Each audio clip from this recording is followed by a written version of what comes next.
Every single day, without exception, homes, offices, hospitals, and public establishments together use around 83 million rolls of toilet paper. The figure is so colossal that it becomes almost abstract, but it would suffice to unspool a white serpent of fine cellulose capable of circling the equator several times to get an idea of the volume that is produced and consumed. That discrete, lightweight roll is in fact the final point of a complex chain of industrial steps that combine advanced recycling, precision chemistry, robotics, and logistics, timed to the second.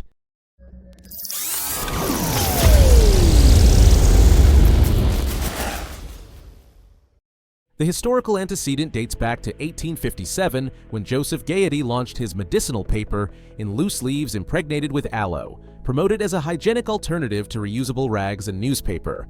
However, the Great Revolution arrived in 1890. The rolled and perforated format, patented by the Scott brothers, changed the user experience forever and produced the massive adoption we know today. It is estimated that the average person consumes about 100 rolls per year, that is, more than 21 billion units annually, enough to wrap around the Earth several times if unrolled end to end. To meet such demand without cutting down astronomical numbers of trees, the industry relies heavily on recycling. Trucks loaded with compacted bales of paper from offices, schools, and print centers arrive each day at the plant. The bales facilitate logistics. A standard vehicle carries several tons in a fairly stable form. Upon unloading, an automated system directs the material towards sorting stations where cameras and conveyor belts identify color, weight, and the presence of foreign elements. Clean, white office paper with long fibers moves on to the next stage. Magazines and newspapers with too much ink or additives are discarded or destined for other uses. The pressed bales are transported via conveyor belts to the pulper, an enormous stainless steel cylindrical tank comparable in height to a two-story house and equipped with internal blades that spin at nearly 1,000 revolutions per minute. There, water is added in an approximate proportion of 80% liquid and 20% paper. This ratio guarantees the necessary lubrication for the paddles to separate the sheets and convert them into loose fibers without damaging them. For about 10 minutes, intense agitation creates turbulence that breaks the fiber's tension, dissolves small staples or adhesive residues, and accelerates the paper's complete hydration. The result is an aqueous suspension known as pulp, milky in appearance and with a homogeneous texture, which will serve as the base for the subsequent cleaning and refining stages. After passing through the pulper, the fibrous suspension goes to a battery of centrifugal cleaners, conical chambers where the mixture spins at high speed and centrifugal force pushes the densest particles, such as staples, paper clips, grains of sand, or metal fragments detached during collection, to the periphery. The central flow, now cleaner, moves through a series of screens and meshes with decreasing openings, from several millimeters down to a few tenths, which retain plastic fragments, adhesive residues, and any clumped fibers that have not fully separated.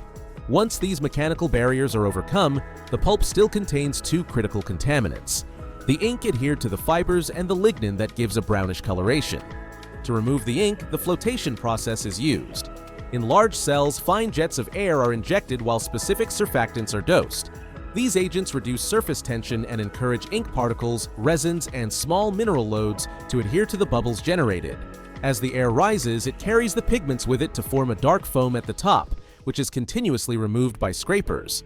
The liquid that remains, now free of most of the ink, proceeds to chemical purification stages aimed at eliminating the remaining lignin and improving the whiteness that will distinguish the final product. The slight gray tone that persists after deinking is due primarily to residual lignin, a natural polymer that darkens cellulose when oxidized. To lighten it, the pulp is pumped to the bleach tower, a vertical reactor several stories high where the suspension circulates at a slow but constant speed under strict conditions of temperature, pressure, and pH. There, a sequence of stages, commonly designated DEPO, is applied based on oxygen derivatives, first dioxide or hydrogen peroxide, and in many cases, ozone in gas phase. These reagents selectively attack the chromophores of lignin without damaging the fibers, unlike elemental chlorine used decades ago, which generated adsorbable halogenated organic compounds, AOX. Between each phase, countercurrent washes remove salts and soluble byproducts, reducing the chemical oxygen demand in the effluents. After about 40 minutes, the pulp reaches whiteness values close to 90 ISO, dimensional stability, and neutral pH that facilitate its storage. It is then mixed with a calculated percentage of virgin fiber. short eucalyptus fibers which provide softness and opacity, and long Nordic conifer fibers responsible for tear resistance.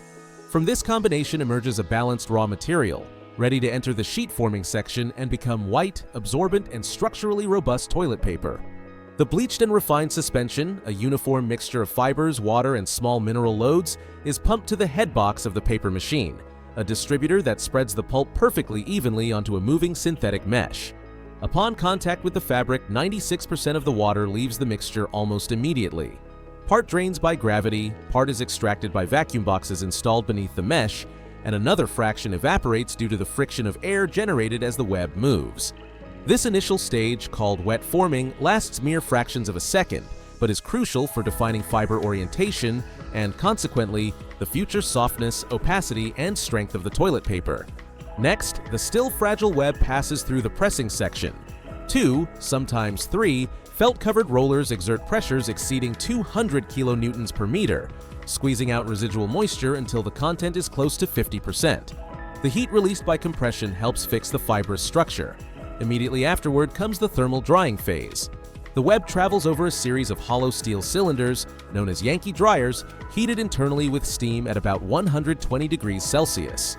Simultaneously, hot air hoods blow over the surface, accelerating evaporation and bringing final moisture to levels below 5%. Throughout this journey, the web moves at speeds exceeding 100 kilometers per hour. In a matter of seconds, the fibrous soup has transformed into a solid ribbon barely a tenth of a millimeter thick.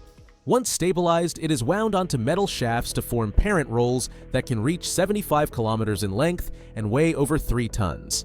Each giant roll receives a QR code that records production data, time, line, basis weight, moisture profile, and batch number. Before moving to the conversion section, the rolls rest in a climate-controlled warehouse where the quality control laboratory takes samples to verify basis weight, absorption, burst strength, and moisture content. Only after passing these tests does the sheet continue on to perforation, embossing, and cutting that will turn it into the familiar toilet paper roll. In the conversion area, robotic arms unwind the parent roll and guide it through a perforating unit that creates microcuts every 11 centimeters. Embossing via engraved rollers adds texture and apparent thickness. Meanwhile, cardboard cores are manufactured from craft strips spiraled into tubes. The resulting tube is cut into sections of 165 centimeters. The rewinder combines 2 or 3 plies of paper and winds them around the core. When the programmed diameter is reached, a transverse blade cuts, seals, and advances to the next tube. Large cylinders resembling logs are divided into rolls of 10 centimeters using tungsten steel saws with dust extraction to prevent fires. Machine vision cameras check diameter, sheet count, and defects. For the institutional channel, each roll is wrapped individually. For the domestic market, robots group 4, 8, 12, or 30 units and seal them in transparent film or compostable bioplastic. An AI-based sorting system stacks the packs on pallets, and routing software optimizes truckloads to distribution centers. In parallel, the lab conducts tests on basis weight, capillary absorption, burst strength, and ply adhesion. Disintegration in water is also examined to simulate the sewer system, and lint release is tested with air cyclones. Any deviation triggers reprocessing or complete reclassification of the roll. Water consumption per finished ton averages 25 to 50 cubic meters, but modern plants recirculate up to 95% using clarifiers, bioreactors, and ultrafiltration membranes. The cellulose-rich sludge generated is pressed and used as fuel in biomass boilers or as an additive for brick manufacturing. Competitive pressure forces manufacturers to diversify beyond the simple white roll. Fragranced versions with microcapsules that release scent on contact, formats enriched with moisturizing balms of aloe or shea, and coreless industrial jumbo rolls that reduce waste and increase dispenser capacity have emerged.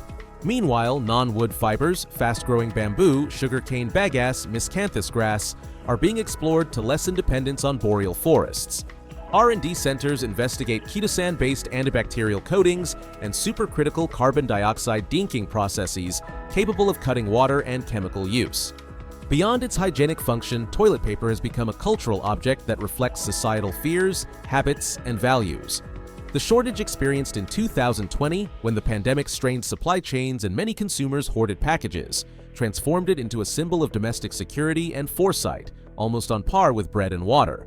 That reaction revealed the perception of vulnerability to disruption of essential supplies and exposed the complexity of a global chain that depends on synchronized fibers, chemicals, and freight.